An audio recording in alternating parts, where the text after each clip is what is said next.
생생하게 상생하며 YTN 라디오 생생경제. 안녕하세요. YTN 라디오 생생경제 김혜민입니다. 지난해 10월 세상을 떠난 문학평론가 고 김윤식 서울대 명예교수 유족이 재산 30억 원을 한국문화예술위원회에 기증하기로 했습니다. 또한 김 교수가 생전에 소장한 희귀서적 등 문학사적 가치가 높은 자료들도 기증될 예정인데요. 김 교수는 수십 년간 쉬지 않고 문예지에 발표된 거의 모든 소설 작품을 읽고 다달이 월평을 쓴 유일한 문화평론가입니다. 오직 작품만으로 평을 쓴다는 원칙을 고수해 세대를 불문하고 작가들에게 존경받아왔던 문학계의 거목이었습니다. 사후에도 진정한 어른의 모습을 보여주시네요. 장관 후보자들의 각종 의혹을 보면서 대한민국에서는 이렇게밖에 살 수 없나라는 생각에 화가 나려고 했는데요.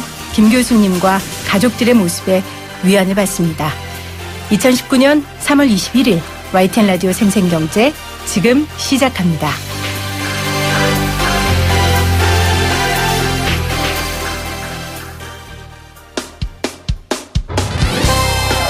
쉬운 경제, 살아있는 경제, 우리 집 경제 이야기, YTN 라디오 생생경제. 오늘 가장 뜨거운 경제 뉴스를 제일 생생하게 전해드리는 시간입니다. 앞으로 공공택지에 공급되는 아파트의 분양원가 공개 항목이 대폭 확대됩니다. 입주자들의 알 권리를 보장하고 집값 안정에도 도움이 될 것이라는 게 정부의 설명인데요. 자세하게 알아보죠. 최승섭 경제정의 실천시민연합 부동산 감시팀 부장님 나오셨어요. 안녕하세요, 부장님. 네, 안녕하십니까. 부동산 마이크 좀. 네. 부동산 감시팀은 어떤 걸 감시합니까? 저희는 우선 집값 문제를 가장 관심 있게 보고 있고요. 그 중에서도 뭐 정부의 고분양가라던가 네, 아니면 뭐 후분양제 문제라던가 이러한 좀 집값이 워낙에 서민들의 삶에 밀접한 영향을 미치다 보니까 네. 이러한 것들이 좀 서민들이 내 집 걱정 없이 살 수 있도록 하는 좀 세상을 만들기 위해서 활동하고 있습니다. 그러면 이번에 아파트의 분양원가 공개 항목이 대폭 확대되는 걸 환영하시겠네요? 네, 저희가 뭐 지속적으로 주장해왔던 부분이었고요. 과거에 네. 정책적으로 도입이 됐었지만 없어지면서 저희가 굉장히 큰 문제 제기를 했었는데 이번에 그나마 문재인 정부에서 김현미 장관님이 약속하신 이후에 2년 만에 도입이 되는 겁니다. 2년 만에. 굉장히 어렵게 도입이 되는 거긴 한데 그렇기 때문에 저희는 뭐 당장은 뭐 의미를 부여하고 있긴 하지만 아쉬운 부분도 있기 때문에 네. 아쉬운 부분은 차차 말씀을 드리겠습니다. 네, 어떤 점이 아쉬우신지 말씀을 좀 들어보도록 하겠습니다. 이번에 아파트의 분양원가 공개 항목이 확대되는데 모두 다는 아니에요. 그렇죠? 네, 그렇습니다. 공공택지 아파트만 하는 건데 네네. 일단 이 공공택지 아파트가 어떤 것들을 말하는 거예요? 우선 그 흔히 아시는 뭐 재건축 아파트라던가 서울의 일반 아파트랑은 좀 다른 개념이고요. 네. 흔히 말씀하시는 뭐 동탄 투신도시 아니면 뭐 하남 미사신도시, 다산 신도시, 최근에는 이제 뭐 위례 신도시처럼 정부가 그 택지를 수용하거나 매입을 해서 네. 택지를 조성한 다음에 신도시로 아니면 택지지구로 분양하는 이런 아파트들이 대상이라고 보시면 될 것 같습니다. 이번에 첫 사례가 그러면 위례 신도시 아파트가 되는 겁니까? 네, 지금 북위례가 지금 위례 같은 경우에는 분양이 끊긴 지가 꽤 오래됐었는데 네. 다시 이제 토지가 조성되고 이제 북위례부터 이제 분양이 시작될 예정이라서 북위례부터 이제 3월, 4월 그쯤부터 시작되는 걸로 알고 있습니다. 왜 공공택지 공동주택에만 분양원가 공개를 하고 확대할까? 아마 뭐 정부에서 먼저 하고 민간 공급 아파트로 확대를 할까요? 저희는 당연히 확대해야 된다는 입장이고요. 네. 처음부터 뭐 모든 민간 아파트들까지 다 되면 좋겠지만 민간 아파트들 같은 경우에는 이게 법이 개정돼야 되는 부분이 있습니다. 네. 그렇기 때문에 정부에서 우선은 이 법이라는 게 저희가 느끼기에도 너무 어렵게 개정이 안 되고 있는데 어쨌든 개정이 안 되고 있다 보니까 우선 정부가 할 수 있는 시행령이라던가 시행 규칙을 고쳐서 공공택지 같은 경우에는 법상으로 공공아파트이기 때문에 이 시행령이나 시행 규칙으로 네. 컨트롤할 수 있는 부분이 많습니다. 그래서 우선은 이 부분에 대해서 먼저 하고 저희는 이제 민간 아파트까지 가야 되기 때문에 법을 개정해야 된다는 입장이지만 지금 정부 같은 경우에는 민간 아파트까지는 아직 크게 고려하고 있지 않은 상황 같고요. 특히나 네. 이게 국회에서 이제 여당뿐만 아니라 뭐 야당이 너무나 큰 반대를 하고 있기 때문에 이게 일반 민간 택지까지 확대가 될 수 있을지 저희는 좀 걱정스러운 상황입니다. 공공택지 아파트는 그냥 지금 법을 개정하지 않아도 네, 그렇습니다. 할 수 시행령이라던가 있다는 시행 규칙으로 충분히 시행령만으로도. 가능합니다. 네. 그런데 이게 이제 민간까지 확대되려면 법을 고쳐야 되니까. 네, 법을 고치거나 또 하나 방법이 있긴 합니다. 네. 그 지금 분양가 상한제가 탄력 적용이라는 거의 뭐 사실상 폐지가 됐는데 분양가 상한제가 적용하게 되면 분양 원가를 공개해야 됩니다. 근데 그 분양가 상한제가 지금 2014년도 말에 폐지가 되면서 네. 집값이 급등하는 지역에 탄력적으로 적용하겠다고 했는데 아시겠지만 2017년, 18년 집값이 그렇게 올랐지만 단 한 곳도 적용이 되지 않으면서 네. 뭐 정부가 의지가 있다면 분양가 상한제 적용 지역 요건을 더 완화시켜서 적용을 하면 되겠지만 지금 정부가 그 정도까지 할 의지는 없는 것으로 저희는 보고 있습니다. 네. 정부가 아직 그 정도까지의 의지는 없다라고 말씀을 해 주셨어요. 공개 항목이 지금 대폭 늘어난다고 했는데 총 62개 항목으로 세분화해서 공개한다고 하더라고요. 네네, 그렇습니다. 다 말은 할 수 없겠지만 굵직굵직한 것들을 좀 소개해 주시죠. 예, 우선 기존에는 이렇게 뭐 택지비에서 3개, 공사비에서 5개에서 토목, 건축, 기계설비, 그 밖에 공정, 그 밖에 공사비, 그 밖에 비용, 그 밖에란 말이 참 많죠. 네. 알려주고 싶지 않은 금액이 거의 그 밖이라고 보시면 될 것 같은데 네. 어쨌든 이 토목 건축이 뭉그러졌던 게 토목에서 13개에서 뭐 세분화됐군요. 토공사, 흙막이 공사, 우수공사, 급수공사, 포장공사, 뭐 건축 같은 경우에는 가구공사, 타일공사, 도배공사, 주방공사 이런 식으로 굉장히 이제 세세하게 공개가 된다고 보시면 될 것 같습니다. 네. 이렇게 공개 항목이 대폭 늘어나면 소비자들은 당연히 투명한 가격 정보를 통해서 합리적인 선택을 하는데 도움이 될 것이라고 저도 생각이 돼요. 또 네네. 그게 국토부의 설명이고요. 그렇죠. 그러면 이게 집값 안정에도 이어질까라는 건 의문이거든요. 네네. 어떻게 보세요? 저희는 과거에 이제 분양가 원가가 공개가 되지 않으면서 건설사들이 어떻게 보면 주변 시세에 맞게 분양가를 책정한 다음에 네. 이 금액을 그냥 분양원가 공개라는 분양가 공개 안 해도 되다 보니까 그냥 주변 시세에 맞춰서 책정했었는데 이게 분양원가가 세세하게 공개가 되게 된다면 적어도 소비자들도 검증을 할 수 있고요. 아니면 저희 같은 시민단체라던가 언론, 학계에서 이 분양가가 과연 적정한지를 검증할 수 있는 수단이 생기는 것이기 때문에 분양가를 검증하고 안 하고를 떠나서 이 검증할 수 있는 수단이 하나라도 더 생기게 된다면 그렇죠. 건설사들도 어찌됐든 이 분양가를 부풀리는 거에 대해서 부담이 좀 있겠죠. 부담을 느낄 수밖에 없고 그런 것들이 이제 약간 분양가 인하로 이어질 것이라고 보고 있고요. 저희는 또 하나 강조하고 싶은 거는 단순히 분양가 공개만 뿐만이 아니라 이 정책 결정권자, 뭐 예를 지사장이라던가 아니면은 문재인 대통령이라던가 국토부 장관님이라던가 이러한 분들이 저렴한 주택을 지속적으로 투명하게 공급하겠다라는 의지를 밝히는 게 우선 굉장히 중요하기 때문에 네. 뭐 분양가 공개와 이러한 그 정부의 정책적 의지가 같이 가면 좋지 않을까 그렇게 생각됩니다. 네. 말씀하신 대로 투명하게 가격 정보가 밝혀지면 아무래도 분양값이 인하될 거고 그러면은 많은 사람들이 낮은 가격에 좋은 집을 받을 수 있게 되는 거죠. 네, 그렇습니다. 좋은 건데 한편으로는 누구나 그렇죠. 그러니까 누구나 낮은 가격에 좋은 아파트를 들어가고 싶어 하니까 이 로또 아파트에 광풍이 불어서 본래 취지와는 다르게 가지 않을까. 이런 우려가 생기기도 하거든요. 그 로또 아파트의 우려는 그거였습니다. 이 집이 싸게 분양했는데 결국은 올라갈 것이다. 그렇죠. 라는 이제 어떻게 보면 약간 확신 때문에 로또 아파트가 생기는 건데 네.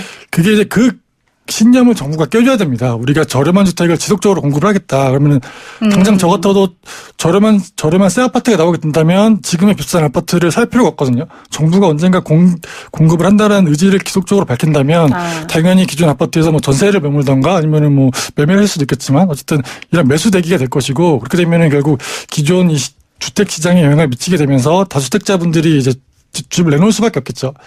기존 새 아파트에 대한 수요가 늘고 기존 아파트에 대한 수요가 줄어들게 되면 네. 기존 아파트 시장에 대한 충격을 줄 수밖에 없고 그 충격은 결국 이제 그 분양 시장으로 갈 수밖에 없기 때문에 저희는 이 정부가 저렴한 주택을 공급하겠다는 의지를 밝히는 게 굉장히 중요한 사례가 뭐냐면 이제 뭐 물론 실패를 했지만 이명박 정부에서 보금자리 주택을 주변 시세 절반의 150만 원을 공급을 하겠다라고 했습니다. 그때 2010년도에 공급을 했는데 충격이 어마어마했죠. 강남에서 한 2,000세대밖에 공급 안 했지만 강남에서 진짜 1,000만 원에 공급을 하니까 이거 진짜로 하겠구나 잘못하면 모든 네. 전국에. 그러다 보니까 집값이 한번 쭉 내려앉았다가 물론 이제 정치권의 반대와 여러 가지 반대로 이제 보금자리 아파트가 사라지면서 그 2,000가구는 이제 말씀하신 정말 로또가 됐죠. 로또가 됐죠. 한 3-4배가 뛰면서 그렇기 때문에 저렴한 아파트를 찔끔찔끔 공급하는 건 로또 아파트가 되지만 저렴한 아파트가 시장에 충격을 주도록 지속적으로 공급을 해서 주변 가격을 끌어내리게 된다면 로또 논란이 없어질 거라고 보고 있습니다. 그러니까 낮은 가격에 좋은 아파트를 정부가 계속 공급을 하면 소비자 입장에서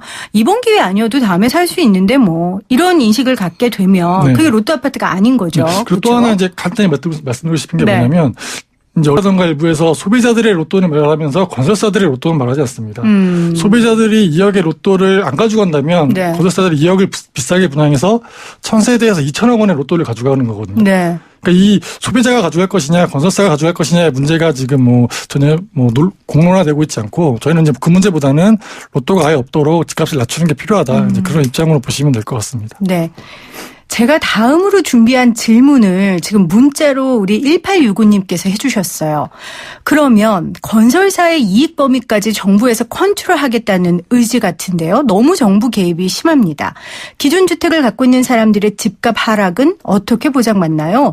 이래서 정부가 가격으로 개입하면 안 됩니다. 시장에서 형성되는 수요 공급에 의해 가격이 결정돼야죠. 라고 의견을 보내주셨어요. 제가 다음에 드리려는 질문도 이제 건설업계 입장에서는 이거 민간 기업의 경영 자율성을 침해하는 거다. 이렇게 정부가 현미경처럼 들여다보고 공개하라 그러면 누가 정부 입찰 받아서 집 지으려고 하겠냐. 그러면 우리 집 안 줘. 이러면 주택 공급이 줄어들고 그러면 결국 소비자들이 힘들다.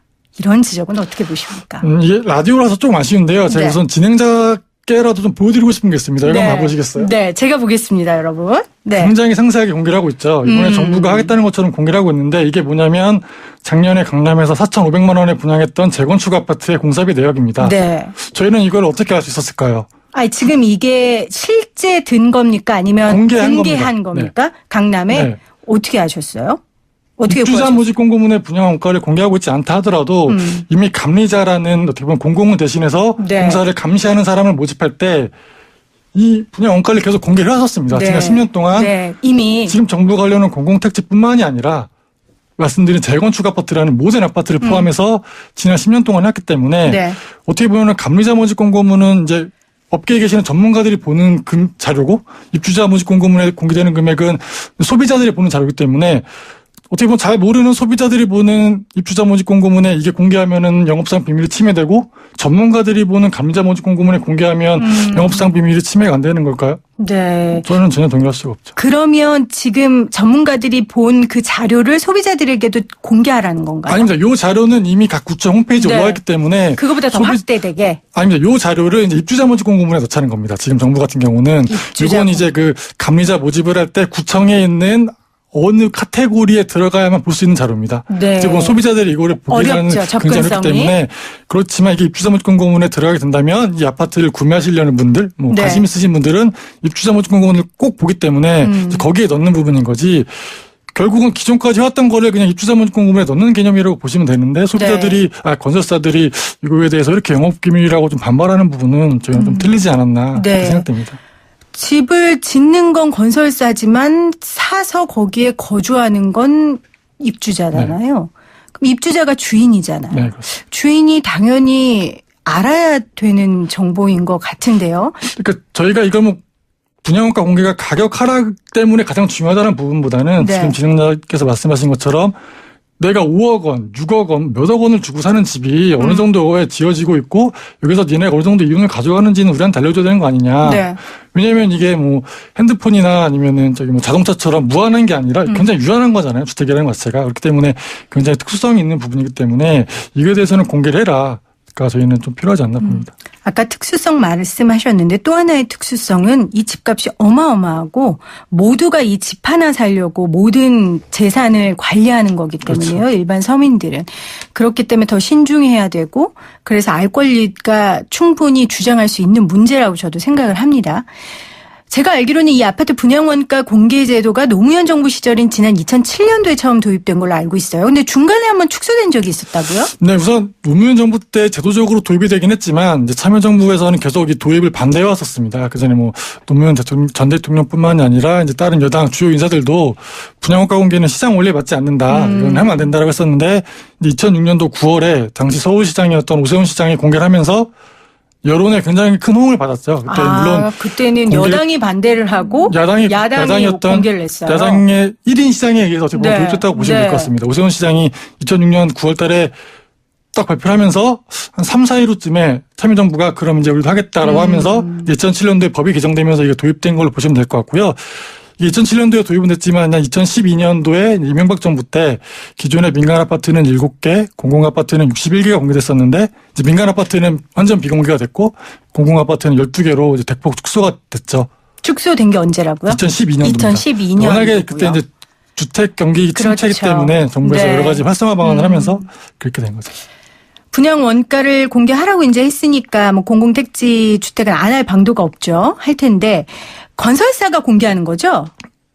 그렇습니다. 본인들이. 예, 물론 이게 시행사가 공개를 하는 부분이긴 네. 하지만 거의 지금 우리나라 시행사가 뭐 다른 업체, 신탁업체라던가 이런 업체가 대신해서 하고 있긴 하지만 거의 건설사가 하신다고 보면 될 것 같습니다. 그러면 그 가격이 맞는지 안 맞는지를 어떻게 합니까? 제가 의심이 너무 많습니까?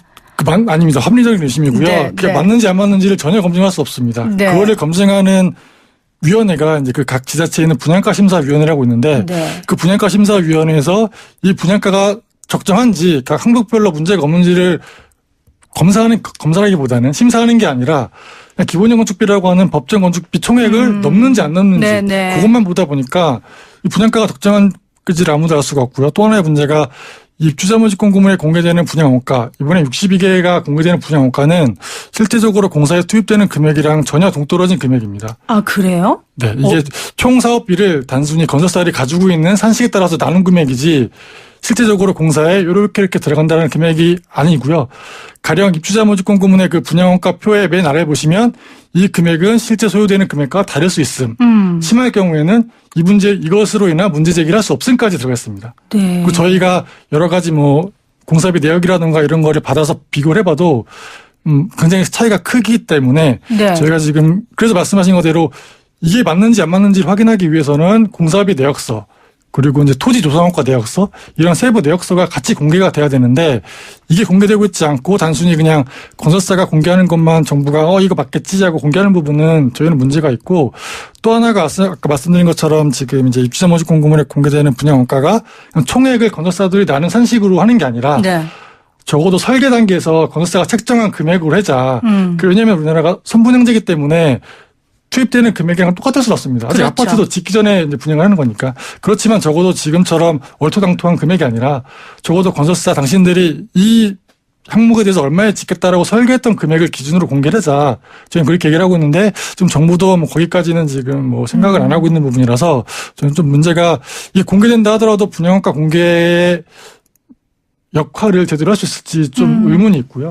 그럼 제가 좀 단순하고 원색적으로 이야기를 하면 그래 어차피 너희가 부풀리는 건 아는데 그래도 62개 항목이나 이렇게 공개해야 되니까 양심적으로 통용될 만큼만 좀 부풀려라. 이 정도로 이해를 해야겠네요. 우선 저희가 보는 정부의 뭐 의도는 그 정도 같고요. 저희는 이제 거기보다 더 검증이 가능하게끔 할 수 있어야 되는데 왜냐하면 물론 지금 중앙정부는 세부 내역을 공개 안 하지만 네. 경기도 같은 경우는 세부 내역 6,000개 몇천 개 항목을 공개하고 있기 때문에 네. 저희는 중앙정부도 이런 것들이 같이 필요하다 그렇게 보여집니다. 그렇군요. 그래서 아까 전에 부장님 말씀하신 것처럼 건축비 내역이나 토지 조성 원가 내역이 함께 공개돼야 된다. 네, 그렇습니다. 그런 말씀을 해주셨습니다.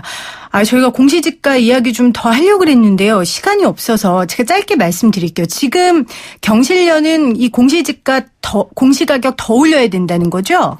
우선 더 올려야 된다기보다는 네. 단독주택과 토지 그리고 공동주택의 차이 그 불평성을 우선 형평성에 맞게 하자. 왜냐하면 네. 지금 아파트 같은 경우에는 68%에서 70%고 단독주택은 50%대, 토지도 저희가 보기엔 50%대이기 때문에 이거에 대해서 부동산 종류별로 적어도 형평성을 맞추자. 그 다음에는 80%까지 가야 된다는 게 저희 기본 입장이다. 이렇게 보시면 될 것 그러니까 같습니다. 단계적으로 하되 형평성에 맞게 해달라라는 말씀이시고요. 네. 그리고 공시지가를 산정하는 그 한국감정원의 문제에 대해서도 좀 지적을 하셨죠. 네네, 그렇습니다. 이게 뭐 한국감정원의 문제라기보다는 국토교통부가 이 공시가격이 어떻게 산정되는지 산정 근거를 전혀 공개하고 있지 않기 때문에 집주인분들은 내가 받아봤는데 아니 내가 봤을 때는 전혀 얼토당토하는 금액인데 네. 왜 이렇게 산정을 했냐라는 거에 대한 자료가 투명하게 공개가 돼야 논란도 없어질 것이고 집주인들도 이거에 대해서 수긍을 할 수 있는데 네. 지금 그러한 자료는 전혀 공개 없이 그냥 금액만 공개하고 있다 보니까 불필요한 논란, 오히려 논란이 점점 더 커지고 있잖아요 지금. 네, 그런 것들을 좀 정부가 자초하고 있는 거 아닌가 그렇게 보여집니다. 네,